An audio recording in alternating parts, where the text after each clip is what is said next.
नमस्कार विद्यार्थी मित्रांनो, आज आपण इयत्ता 8वी विषय विज्ञान यामधील प्रकरण 11वे मानवी शरीर व इंद्रिय संस्था या पाठाचा स्वाध्याय समजून घेणार आहोत।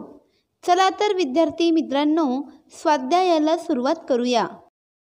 यामध्ये आहे प्रश्न पहिला, माझा जोडीदार शोधा। अ गट आणि ब गट। 1. हृदयाचे ठोके। प्रति मिनिटाला हृदयाचे 72 ठोके होतात, म्हणून माझा जोडीदार 72। 2. RBC। प्रति घन मिलीलीटरमध्ये 50 लक्ष ते 60 लक्ष RBC असतात, म्हणून माझा जोडीदार 50 ते 60 लक्ष प्रति घन मिलीलीटर। 3. WBC। प्रति घन मिलीलीटरमध्ये 5000 ते 10000 WBC असतात, म्हणून माझा जोडीदार 5000 ते 10000 प्रति घन मिलीलीटर। 4. रक्तदान। रक्तदाता 350 मिलीलीटर रक्तदान करू शकतो, म्हणून माझा जोडीदार 350 मिलीलीटर। 5. निरोगी व्यक्तीच्या शरीराचे तापमान। निरोगी व्यक्तीचे तापमान 37 अंश सेल्सिअस असते, म्हणून माझा जोडीदार 37 अंश सेल्सिअस। 6. ऑक्सिजनयुक्त रक्ताचा समूह। ऑक्सिजनयुक्त रक्ताचा समूह म्हणजेच pH 7.4 असतो, म्हणून माझा जोडीदार 7.4।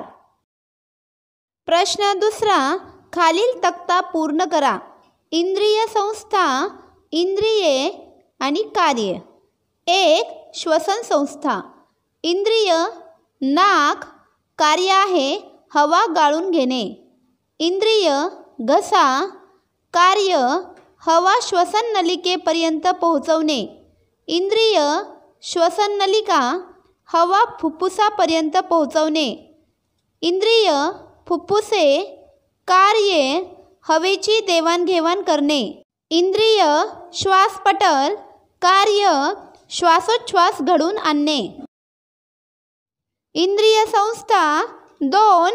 रक्ताभिसरण संस्था। इंद्रिय हृदय, कार्य रक्त पंप करणे, उजव्या कप्प्यातील अशुद्ध रक्त फुफ्फुसात परत करणे, फुफ्फुसातील शुद्ध रक्त घेऊन डाव्या कप्प्यात सोडणे, रक्त शरीरात पोहोचवणे। इंद्रिय रक्तवाहिन्या, कार्य शरीरात रक्ताचे वहन करणे। इंद्रिय केशवाहिन्या, कार्य शरीरातील सर्व पेशींना रक्त पुरवठा करणे। प्रश्न तिसरा, नाम निर्देशित सुबक आकृत्या काढा। अ. श्वसन संस्था। मित्रांनो, आपणास पान नंबर 84 वरील ही आकृती पेन्सिलच्या साहाय्याने काढायची आहे, तसेच वेगवेगळ्या भागांना नावे द्यायची आहे। पुढे आहे आ. हृदयाची आंतररचना। मित्रांनो, आपणास पान नंबर 85 वरील हृदयाची रचना ही आकृती पेन्सिलने काढायची आहे व वेगवेगळ्या भागांना नावे द्यायची आहे।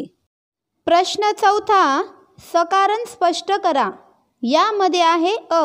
मानवाचे रक्त तांबड्या रंगाचे असते, कारण लोहित रक्तपेशीत RBC मध्ये हिमोग्लोबिन घटक असतो। हिमोग्लोबिनमुळे मानवाचे रक्त तांबड्या रंगाचे असते। पुढे आहे आ. श्वासपटलाची वर आणि खाली होण्याची क्रिया एका पाठोपाठ एक होते, कारण श्वासपटल हे उदरपोकळी व छातीची पोकळी यांच्या दरम्यान असते।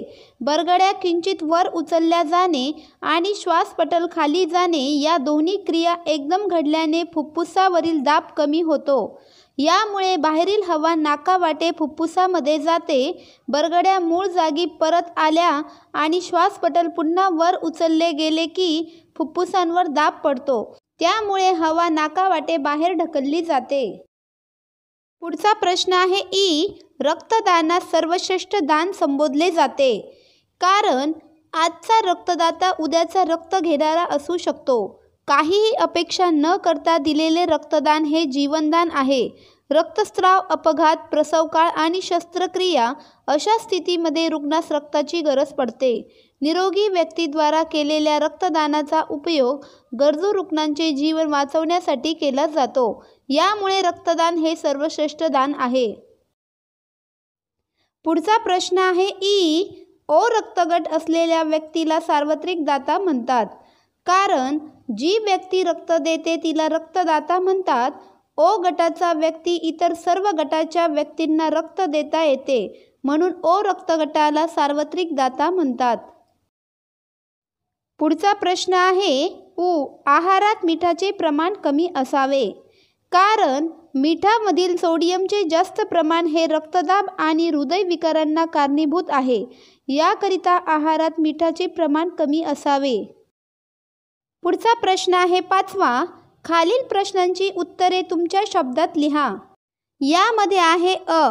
रक्तभिसरण संस्थेचा श्वसन, पचन व उत्सर्जन संस्थेशी असणारा संबंध कार्याच्या स्वरूपात लिहा. श्वसन संस्थेशी संबंध. फुफ्फुसातील वायुकोशाभोवती रक्त वाहत असताना वायूंची सतत देवघेव चालू असते. वायुकोशात आलेल्या हवेतील ऑक्सिजन हिमोग्लोबिन शोषून घेते. ऑक्सिजन रक्तात घेतला जातो.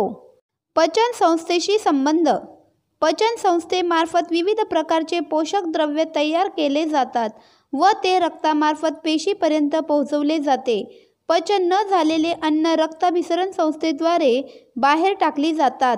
उत्सर्जन संस्थेशी संबंध. प्राण्यांच्या शरीरातील युरिया, अमोनिया, क्रिएटिन इत्यादी नायट्रोजनयुक्त टाकाऊ पदार्थ रक्ताद्वारे जमा करून बाहेर टाकली जातात. पुढचा प्रश्न आहे आ. मानवी रक्ताची संरचना व कार्ये लिहा. रक्त 2 प्रमुख घटकांनी बनलेले असते. एक रक्तद्रव्य, यामध्ये पाणी 90 ते 92% असते, प्रथिने 6 ते 8% असते आणि असेंद्रिय क्षार 1 ते 2% असते. 2 रक्तकणिका किंवा रक्तपेशी, यामध्ये लोहित रक्तपेशी म्हणजे RBC, श्वेत रक्तकणिका किंवा पांढऱ्या रक्तपेशी म्हणजे WBC आणि रक्तपट्टिका एवढे घटक असतात. रक्ताचे कार्य. रक्ताद्वारे ऑक्सिजन पेशीपर्यंत वाहून नेला जातो. उतीकडून CO2 आणला जातो. ग्लुकोज, ॲमिनो आम्ल, मेदाम्ले यासारखी पोषण तत्वे रक्तात घेतली जातात व ती प्रत्येक पेशीपर्यंत पोहोचवली जाते.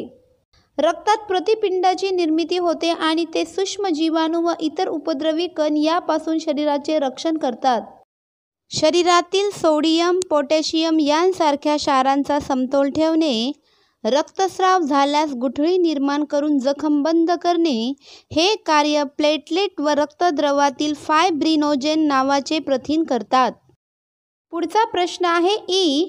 रक्तदानाचे महत्त्व व गरज स्पष्ट करा. आजचा रक्तदाता उद्याचा रक्त घेणारा असू शकतो. काहीही अपेक्षा न करता दिलेले रक्तदान हे जीवनदान आहे. अपघात, रक्तस्राव, प्रसवकाळ आणि शस्त्रक्रिया अशा स्थितीमध्ये रुग्णास रक्ताची गरज पडते.